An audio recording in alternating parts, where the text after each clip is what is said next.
Research is my passion. Muscle and strength are my pursuits. I'm a powerlifter, bodybuilder, scientist, and coach. I'm Layne Norton. I am a physique architect. Squat!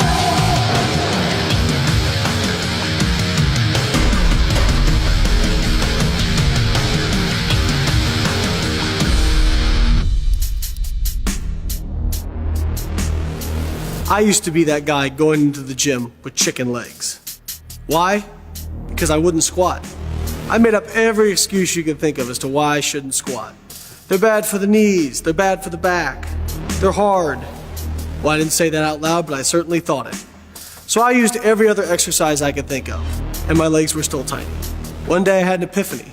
I'm going to squat over 500 pounds for reps, and I will assume I will get big legs from that. After years and years of work, learning proper technique and programming, I did squat over 500 pounds for reps, with a top squat ever of 655 for a single, and my legs are no longer twigs, I'm happy to say. Guys, if you want big legs, there's one rule: you gotta squat. In this video, I'm gonna show you tips and techniques I've learned over the years from working with top coaches in the squat to teach you how to squat more safely and effectively using big weights. Let's get into it. Before I actually get into teaching the squat, there's one aspect of squatting I'd like to talk about that often gets overlooked, and that's equipment.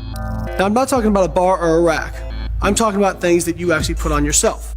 Now, I would never tell you that you need equipment to squat. All you need is yourself. But I'm a big fan of things that I can put on and immediately be better. Things that will make you squat more safely and efficiently. The first one is footwear. Most people wear tennis shoes, but unfortunately tennis shoes are one of the worst things you can use. The purpose of a tennis shoe is to distribute the load over your entire foot, and it's also to cushion you against impact. In a squat, you're pressing down against the earth, and physics dictate that the earth presses back up against you. If you have on a cushioned shoe, you're going to lose some of that energy transfer. It's also going to make you unstable. Many of you who squat in sneakers probably notice that you feel like your knees cave in and you're wobbly. So at minimum, you want a hard-soled shoe.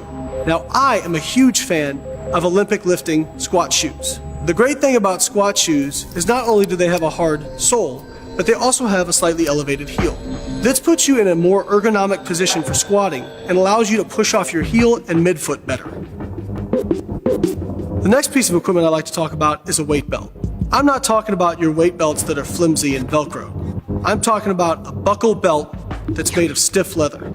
A good belt will give something for your abdominal core to brace against. This will protect your lower back and keep you more upright during a squat. Now, many people ask me, Layne, but if I wear a belt, my core will get less activation and it will weaken my core. That's actually not true. The research shows that wearing a belt, if anything, increases core activation for two reasons.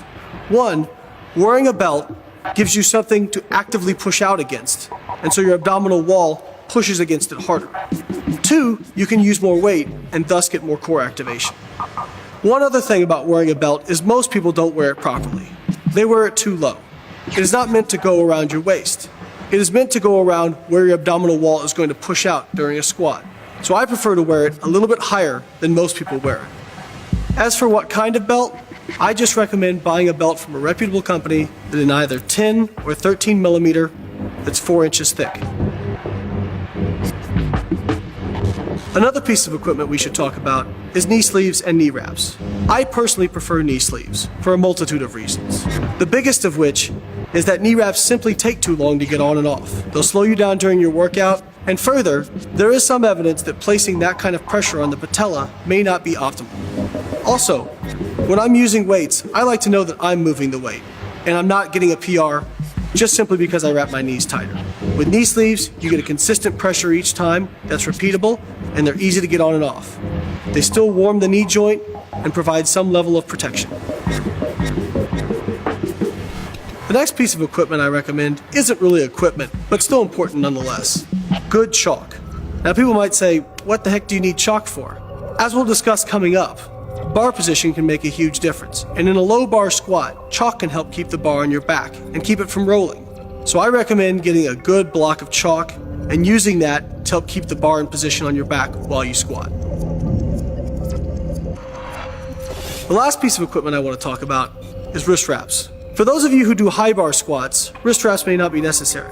But for those that prefer a lower bar position, wrist wraps are extremely helpful. Wrist wraps will help keep your wrists straighter and prevent elbow and wrist pain from squatting in a low bar position. One mistake people make with wrist wraps is they usually wrap too low. They wrap below the wrist joint. You want to wrap above and below the wrist joint. This will provide more support for the wrist and keep it in a better position. One of the most overlooked aspects of a squat is the setup. I see so many people get under the bar and just rush right into it. You should have a consistent, pre-planned plan that you repeat every time you go to do a squat. You want to get yourself underneath the bar and in the proper bar position, whether it be low bar or high bar. You want your feet completely under the bar. Remember, your midfoot is your center of gravity. When you're ready to squat, take a large breath in, brace your abdominal wall, and unrack the bar. The easiest way to do this is to squeeze your glutes forward, and this will simply pop the bar right off the rack. I recommend against quadding the bar out of the rack. That is simply where you bend your knees and try to use your quads to take all the weight. Use your biggest and strongest muscle groups, your hips, your lower back, your hamstrings, and your quads to unrack the weight. Most of you out there are probably used to a high bar position. A high bar position is where the bar sits on top of the trapezius muscles. A low bar position is where the bar sits about 2 inches lower on top of your rear delts. So what are the advantages and disadvantages to each? A high bar squat usually makes it easier to stay in a little bit more upright stance for some people. It also is a more comfortable position. A low bar position is a bit more uncomfortable because your shoulders are bunched up. But one advantage to the low bar position is that around 95% of people are going to be more powerful in this position and able to use more weight. Now they will start out with a little bit more forward lean, but when they get to the lower part of the squat, they'll be able to keep more spine neutrality than people who use a high bar position. So why is it easier to keep better spine neutrality with a low bar position? Because the bar is further away from your pivot point, your hips, there is more torque on your lower back when you hit the bottom of a squat. By using a low bar position, this reduces the amount of torque on your lower back. So how do you know which one is better for you? I recommend trying both. But in general, people with shorter legs and longer torsos are going to be more able to use a high bar squat position. Whereas people who have longer legs and a shorter torso are probably better off with a low bar position, as this will reduce the amount of torque on their lower back when they lean forward. So how do you find where to put the bar during a low bar squat? Grab the bar relatively narrow as you comfortably can. Put it on top of your traps where you'd usually keep it. Then simply slide it to the next shelf down. You'll feel the bar catch, and that is your low bar position. Now that you've unracked the bar, you're ready to walk out. I like the 3-step walkout. It's efficient, simple, and repeatable. Once you've unracked the weight, let it settle. Don't immediately start trying to walk backwards. But when you're ready, take a small step with one of your feet backwards. Once that foot is set and settled, then take another small step backwards with your other foot. That second step actually plants your first foot. Then, with your other foot that you took the first step with, take a small step back to line it up with your second step. Once your feet are in position, you can adjust your stance width slightly. Again, I don't recommend a super wide or super narrow stance. I recommend a stance that you would be in if you were going to do a standing jump. The last thing I want to talk about is toe point position. You don't want too exaggerated of a toe point. If you're anywhere near 45 degrees, it's too much. But an easy way to find out where you probably should be, once you're in your squat stance, squeeze your glutes and your feet will rotate naturally. Wherever they wind up, that's probably your optimal position for your toe point. Now you're ready to squat. The first and possibly the most important aspect of squatting is simply breathing. Most people don't take in near enough air. So the first thing you want to do once you're in position is take in a deep breath, as much air as you can get. If you do not breathe deep enough, you cannot brace as hard, and thus makes it more difficult to maintain spine neutrality during a heavy squat. Now, many of you have been told, breathe in on the way down on an exercise and breathe out on the way up. It's completely wrong. You can generate your most force when you're holding your breath. Now, what do I mean by bracing? I'm not talking about flexing your abs. I'm talking about Once you pull your air in, push out your abdominal wall as much as you possibly can. If I was going to throw a punch and hit you in the stomach, what would you do to prepare for that? You would brace. You want to do the same thing when you squat. Many people just say, just arch your lower back. But that's the wrong cue when you squat. Your abdominal wall is what stabilizes your lower back. Yes, you want your lower back neutral, but just simply arching will not be sufficient to keep it neutral. You want to make sure you're bracing. Taking in a deep breath and pushing out your abdominal wall as hard as you can will not only protect your lower back, but it will also help keep you more upright in the squat. Most people think about the squat as simply an up and down movement, but it's not. It's also back and forth. You want to start the squat with your hips. You want to start by driving your hips back and sitting down between your legs. This is the best cue I can give you. By using your hips and glutes, you're recruiting your biggest, most powerful muscle groups and joints. Once you've achieved depth, if you're braced correctly, you should start to come up on your own without even having to think about pressing. But as you start coming up, don't think about simply just pushing up. Think about also driving your hips forward and squeezing your glutes as you lock out. Even if you're halfway up in a squat, you can lock it out simply by driving your hips forward and not even having to think about drive up anymore. Now that we've talked about what to do to the hips and glutes, what do we do with our knees? As we begin to sit down in between our legs and drive our hips back, we also want to drive our knees out slightly. You want to make sure that you're driving your knees out over where your toes point. So if your feet are pointed forward, your knees should mostly track in that same line. If they're pointed out, you should push your knees out slightly, tracking them in the same line as your feet. One of the things you don't want to do is have your knees shoot forward, however. One of two things typically happens when you lead with your knees in a squat. One, because you're pushing your knees out further, your calves tighten and it causes you to have to fold forward in order to achieve depth. This increases the likelihood of spine flexion much more. The second thing that happens is because their calves get tight, people sense this and they stop well short of parallel. In order to maximize gains in strength and hypertrophy, you want to take yourself through a good range of motion. By keeping a more upright shin angle, this is going to help save your knees and put less torque on them. We talked about squeezing our glutes forward. One benefit of this is this pulls your glutes into alignment with your spine and also pulls the bar completely into alignment with your body. Now your lower back isn't just supporting the bar, your entire skeletal structure is. As you finish the movement, lock your glutes out so that it pulls the bar back into alignment again. The last part of the squat execution is talking about back angles. As I alluded to earlier, back angles are going to be very individual.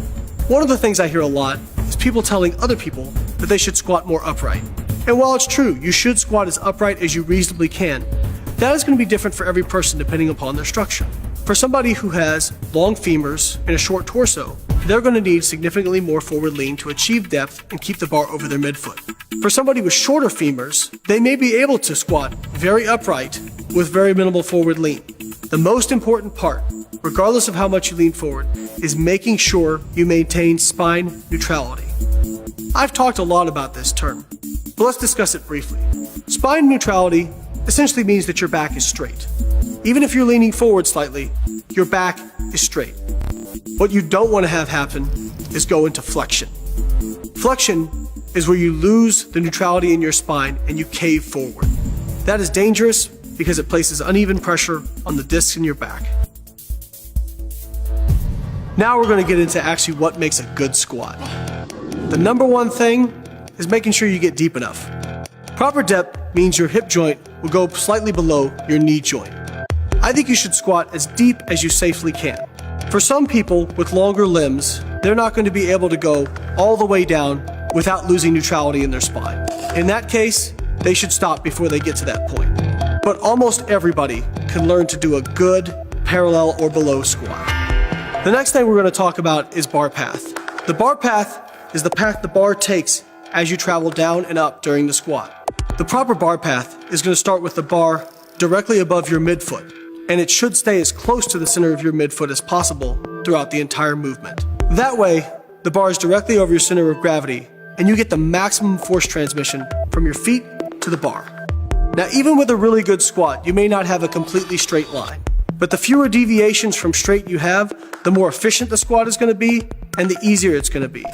This brings me to another point. I hear a lot of people say, never lean forward on a squat. And while it's true you should keep your back angle as upright as possible, this is going to be different for every person. If you have long legs, in order to keep the bar over your center of gravity and achieve proper depth, you must lean forward. Now you want to minimize that amount of forward lean, but you're going to have some.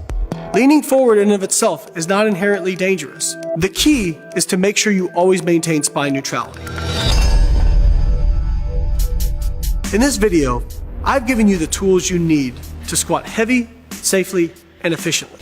But don't be surprised if you're not perfect the first time. In fact, I promise you, you won't be. I'm learning and relearning every single time. Remember, practice makes perfect. Many of us don't think about lifting as a skill, but it's a skill. And the more frequently you practice it, the better you will get. So even if you're not training heavy, it can still be useful to go in, put light weight on the bar, and just do the movement. Don't neglect your warm-up sets. It's not just for you getting warm, it's also practice. The more times you do it, the better it will be ingrained in your motor pattern. Remember, if you treat lightweight like it's heavy, one day you will treat heavyweight like it's light. If you have any questions about this video or anything I've discussed, please feel free to find me on Body Space and on my website. For more great videos and articles like this from me and other experts, make sure to keep coming back to bodybuilding.com.